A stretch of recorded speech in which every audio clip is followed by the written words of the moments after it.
কলম্বো টেস্টে চতুর্থ দিনে বাংলাদেশকে মাত্র ১৩৯ রানে অল আউট করে ইনিংস ও ৭৮ রানে জয় পেল শ্রীলঙ্কা। এই জয়ে ২ ম্যাচ সিরিজটি ১-০ ব্যবধানে জিতে নিল স্বাগতিকরা। প্রথম ইনিংসে বাংলাদেশের ২৪৭ রানের জবাবে ৪৫৮ রানে অল আউট হয়েছিল শ্রীলঙ্কা। ম্যাচ ও সিরিজ সেরা হন পাথুম নিশাঙ্কা। সিরিজ হওয়ার পর অধিনায়কত্ব ছাড়ার ঘোষণা দেন নাজমুল হোসেন শান্ত। পরাগারমানের রিপোর্ট। ইনিংস হারের সংখ্যাটা আগের দিনই ছিল, সেটা বাস্তবায়ন হতে সময় লাগলো মাত্র ৩০ মিনিট। কদিন ধরে টেস্ট মর্যাদা পাওয়ার রজত জয়ন্তী উৎসব করছে বিসিবি। এমনি সময়ে টেস্ট ক্রিকেটে বাংলাদেশের ২২তম ইনিংস ব্যবধানে হারের খবর এলো ভারত মহাসাগরের পার থেকে। আগের ৬ উইকেট ১১৫ রান নিয়ে খেলতে নেমে দিনের পঞ্চম বলেই লিটন দাসকে প্যাভিলিয়নে ফেরান প্রভাত জয়সূরিয়া।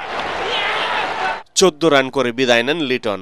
নাঈম হাসানের পর তাইজুল ইসলামকে ফিরতি ক্যাচে পরিণত করে নিজের ৫ উইকেট তুলে নেন প্রভাত। শেষ পর্যন্ত ১৩৩ রানে গুটিয়ে যায় টাইগাররা। ব্যাটিং ব্যর্থতায় তাইজুল ইসলামের অলরাউন্ড পারফরম্যান্সও বিফলে যায়। প্রথম ইনিংসে বাংলাদেশের ২৪৭ রানের জবাবে ৪৫৮ রানে অল আউট হয়েছিল শ্রীলঙ্কা।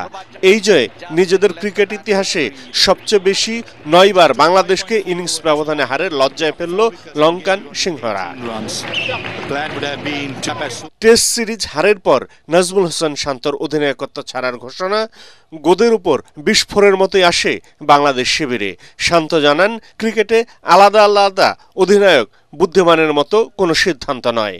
আমি টেস্ট ফরম্যাটে আর কন্টিনিউ করতে চাই না, এবং আমি একটা জিনিস একটু ক্লিয়ারলি সবাইকে মেসেজটা দিতে চাই, এটা কোনো পার্সোনাল কোনো কিছু না, ইটস টোটালি টিমের বেটারমেন্টের জন্য এই ডিসিশনটা আমি নিয়েছি। ৩টা ক্যাপ্টেন আসলে আমার মনে হয় যে টিমের জন্য একটু ডিফিকাল্ট হতে পারে, সো পুরাটা টিমের বেটারমেন্টের কারণে আমি এখান থেকে সরে আসছি। বাট যদি ক্রিকেট বোর্ড মনে করে যে আলাদা কোনো ক্যাপ্টেন বা ৩টা ক্যাপ্টেনই তারা রাখবে, সেটা একদমই টোটালি তাদের ডিসিশন। টেস্ট সিরিজ শেষে এবার ওয়ানডে সিরিজের পালা। আগামী ২ জুলাই কলম্বোতেই ৩ ম্যাচের প্রথম ওয়ানডেতে মুখোমুখি হবে দুদল। Time for a quick word, Pathum. পরাগারমান, এটিএন বাংলা। Looking back.